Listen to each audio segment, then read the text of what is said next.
BBM, importante ba siya? Bakit? Kung nandyan si Digong, importante ba din si Digong? Yeah.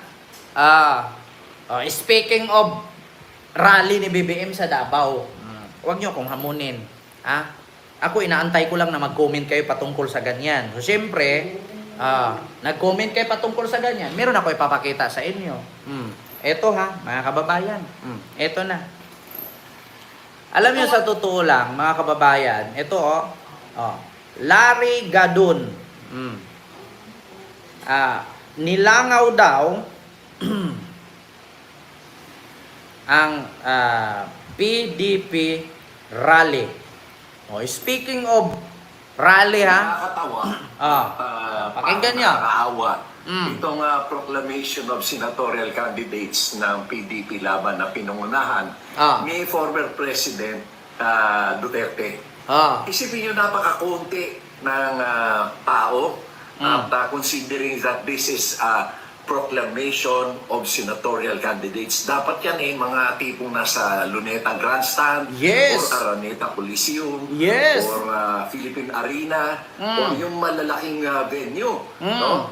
Hindi kagaya noong sa alyansa na pinangunahan ni President Bongbong Marcos na talagang libo-libo ang umattend doon sa Ilocos Norte at ganun din doon sa Iloilo. Libo. Itong kila Duterte, 100 lang. Wala pa 300, baka 100 plus lang. At karamihan dyan ay mga paid vloggers at mga supporters na sila-sila lang rin.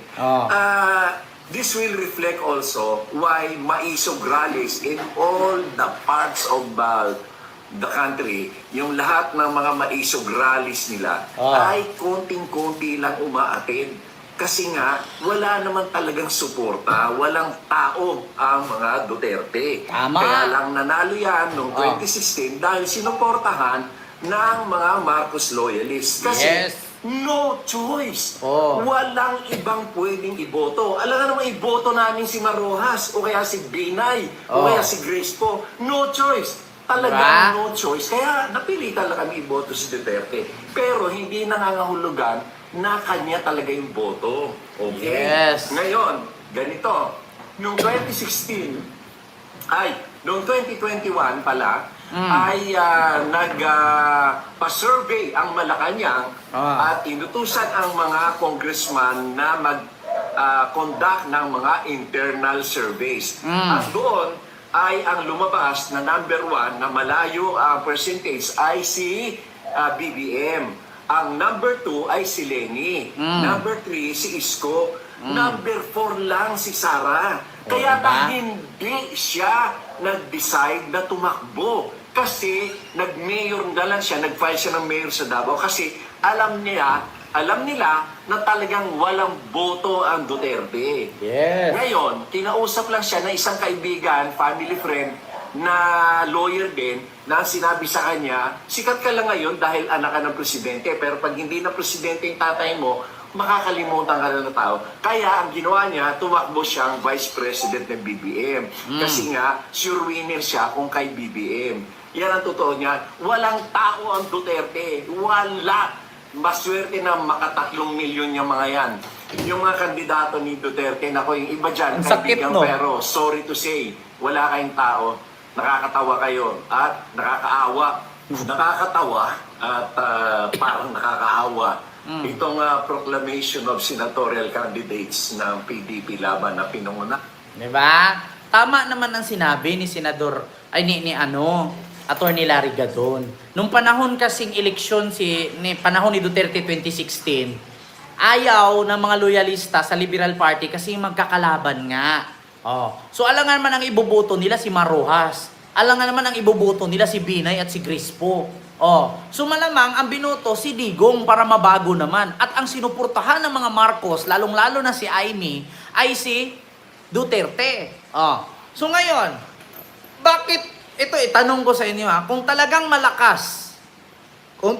malakas ang mga Duterte sa Davao pa lang, bakit si Baste ang pinatakbo ni Digong bilang vice at hindi ginawang mayor?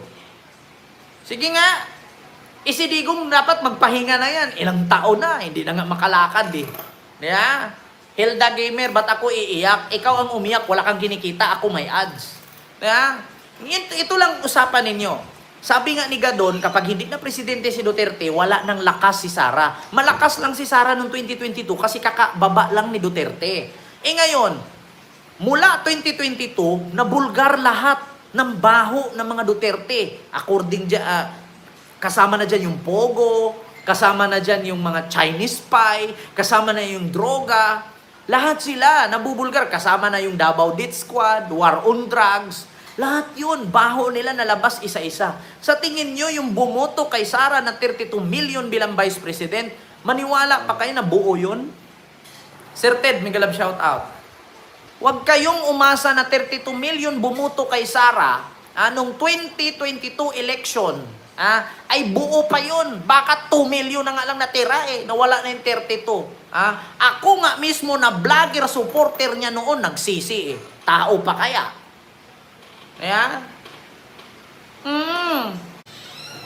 Hindi nga nananalo kay Lenny. Sa tingin nyo, kung si Sara at si Lenny ang naglaban na noon, hindi mananalo si Sara. Kung wala si Marcos, hindi nag-back up ang mga Marcos doon at mga loyalista, hindi mananalo si Sara. Si Lenny, tandaan ninyo sulit. Kung ano yung boto niya noong 2016, ganun ang boto niya sa 2022. Yun ang totoong solid. Try nyo ngayon si Sara mag-rally. Punuin niya ang Pasig na magkulay berde, magkulay pink. Hindi kaya ni Sara yan. Yun ang totoong boto ni Lenny noong 2016, 15 million, noong 2022. Magkano ang boto ni Lenny? Hindi nawawala. Si Lenny pa nga lang hindi kayang tugbasan ni Sara. Maniwala kayo sa akin. Ang pinakatotoong solid na boto, yung boto ni Lenny. Hindi yun maitanggi. Kahit ako ngayon, loyalista ako, pero nakaka-proud. Ang pagsuporta kay Lenny sa mga supporter niya. Yun ang totoong hindi kaya. Hindi kaya ni Sara yun. Tandaan niyo si Lenny. Dalawa ang nagsanib puwersa. DDS, loyalista, nagsanib puwersa. Pero si Lenny, nananatiling nakatayo. Matibay, matatag ang pundasyon. Tinatawag mang lutang, pero mahirap. Tandaan ninyo, ang langgam, kahit maliit yan, masakit kung mangagat. Yung kay Lenny, sulid pa sa martilyo, sulid pa sa bato ang suporta ni Lenny. Tandaan ninyo magkano ang boto ni Lenny nakuha niya? Nung 2022 election, kung si Marcos at si Sara hiwalay nung 2022 election, si Lenny ang mananalo. Si Lenny ang mananalo. Mark my word. Kung hindi nagtandem si Sara at si Marcos, mananalo si Lenny. Mahirap talunin si Lenny. Ako nagsabi sa inyo. Iba kasi yung ina. Iba kasi yung ina ka. Di ba? Na sinuportahan ka ng mga kabataan. Nakikita kasi ng mga, more on ng mga supporter ni Lenny, kabataan. Yun ang totoo. Lahat ng kabataan, estudyante, buong Pilipinas, suporta kay Lenny. Ngayon ninyo tanungin, kung ako bilang miyembro ng mga teenager, ng mga kabataan, or mga youth for Christ, tanungin ninyo kung si Sara gusto nyo bang suportahan. Mga kabataan, tanungin ninyo kung gusto ba nilang si Sara suportahan nila. Nakakita ba kayo ng nanay na nununtok ng sheriff? Na ang sheriff wala namang ginawang masama yun, kundi sinunod lang niya ang kanyang trabaho bilang sheriff. Tapos susuntukin mo? Hindi magiging magandang impluwensya yun. Hindi magandang magiging modelo ang nanay na nununtok. Yun ang totoo. Try nyo ngayon. Si Sara at si Lenny, paglabanin ninyo 2028 election. Tignan natin kung manalo si Sara. Purple ng itlog ninyo. Hindi mananalo si Sara. Tinalo nga si BBM. Yung totoong sulit talaga. Ako nagsabi sa inyo. Hindi ako maka-Lenny. Pero yung boto ni Lenny, yung suporta ni Lenny, sulit. Sulit ang suporta ni Lenny. Ako nagsabi sa inyo. Napakasulit. Si Lenny lang ang bukod tanging nakahawak ng record Isa lang siya, walang kasangga, walang kakampi, kundi kakamping. Na kahit saang lugar na may rally, nagkukulay pink. Yung kay BBM at kay Sara, talagang malakas yun kasi dalawa sila. Pero, ngayong eleksyong 2028, pag tumakbo si Mama Leni, ako nagsabi sa inyo, iyak si Sara. Niwala kay sa akin. Sa tingin nyo, yung loyalista, buboto pa kay Sara? Sabihin natin 32 million. Kalahati doon. Kalahati doon loyalista, kalahati DDS. Sa tingin nyo, yung kalahati ng 32 million na bumoto kay Sara sa kanya pa, lilipat kay Leni yun. Kung walang Marcos na tatakbo. Niwala kay sa akin. Hindi nyo kayang banggain si Leni. Hindi nyo kayang banggain si Leni. Ako na nagsabi sa inyo.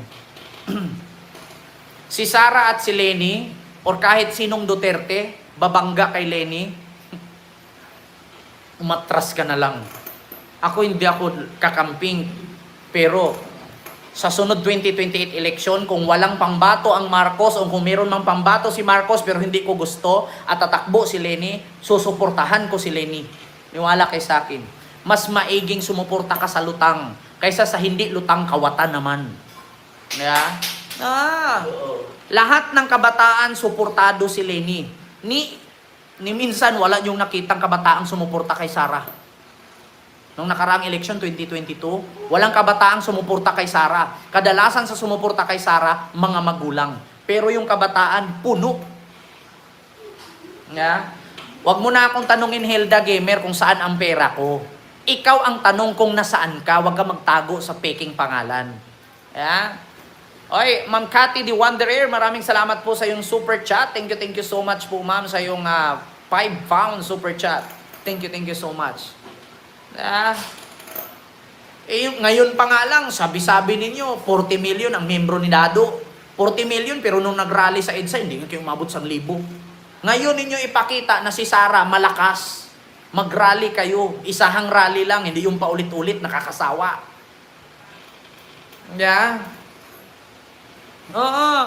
Ngayon kayo mag-rally, isahang rally lang, ilabas ninyo yung totoong lakas ninyo.